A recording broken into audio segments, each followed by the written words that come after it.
Salut Sally, t'as 27 ans et tu décides de vivre à l'étranger et on t'apprend que tu as un cancer.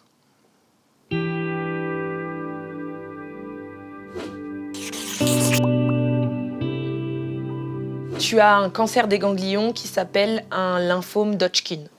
Tu as perdu ton papa d'un cancer, donc tout de suite tu te dis que le chemin reprend, c'est la même chose, c'est la même continuité. Mais ils te disent que dans ton malheur, tu as une chance, c'est que tu as un cancer qui se soigne généralement bien. Donc tu as environ 80% de chances de guérir. T'es rassuré, mais tu penses toujours aux 20%. Tu commences la première chimio, t'as des symptômes, tu commences à avoir des nausées, des vomissements, tu te sens pas forcément bien, mais t'es mobile, tu bouges, tu vois quand même tes amis. On fait la deuxième chimio, là tu as du mal à te lever, tu te rends compte que t'as besoin de tes proches pour te laver, t'arrives pas à enjamber la baignoire. Tu te balades avec un haricot pour vomir tout le temps. Et puis tu commences à perdre tes cheveux. Et c'est là que tu réalises, ça y est, tu es malade. T'es dans le bad, tu te dis que tu vas mourir et tu pleures. Tu pleures d'un coup. Mais t'es quelqu'un qui fait que de rigoler. Donc tu pleures et après tu rigoles, tu repleures. Donc ça n'en finit pas vraiment. Mais t'as toujours ce moment chaque matin où tu réfléchis et tu te dis que c'est peut-être le dernier jour, donc faut profiter. Et puis un jour, t'en as marre de voir tes cheveux tomber et tu appelles ton frère et tu lui demandes de venir pour te raser la tête. Tu rigoles parce que ton frère te fait rire. Et puis après, tu touches ta tête quand il n'y a plus rien. Tu sens que déjà l'air passe, ça te fait bizarre. Et tu souris, tu te dis, ça y est, tu vas pleurer pourquoi? Ils sont tombés tes cheveux, hein. T'as plus de cheveux, ça y est, t'as plus besoin de pleurer. Au final, c'est de pire en pire. Les traitements sont de plus en plus lourds pour toi. T'as même plus envie de voir les gens.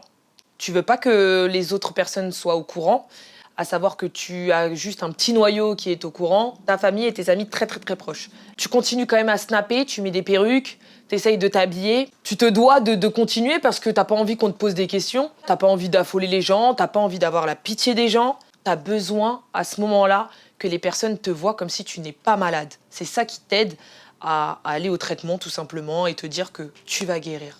À ta 7e chimio, t'es en couple et on te quitte parce que, tout simplement, on te dit que la personne n'a pas les épaules pour supporter ta maladie.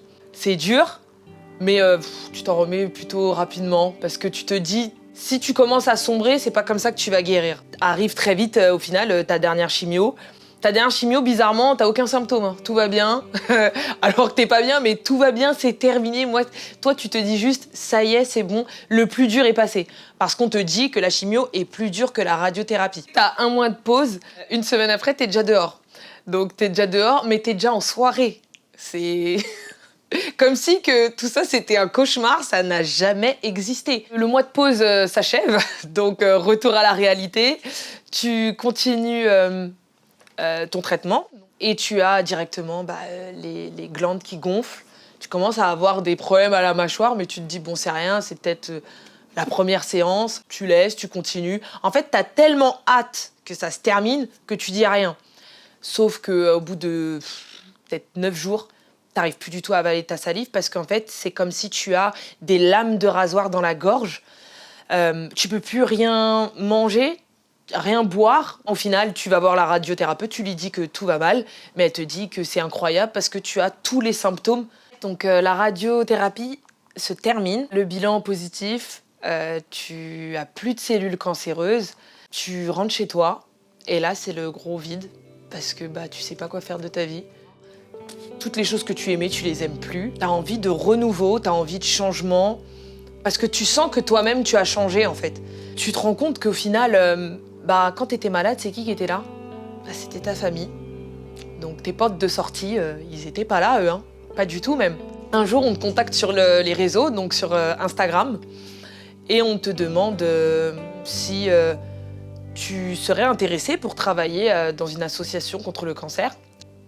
Tu acceptes sans vraiment savoir en quoi ça consiste, mais tu acceptes parce que tu sais que c'est une cause qui est noble. Très vite, les personnes de l'association, les présidents de l'association te voient à l'aise devant une caméra, te trouvent souriante, etc. et te proposent, pourquoi pas faire des interviews avec les personnes qui sont malades. Et c'est là que tu te rends compte, c'est peut-être ça en fait, la vie que tu veux, tout simplement, aider les autres, redonner la force et le courage aux gens.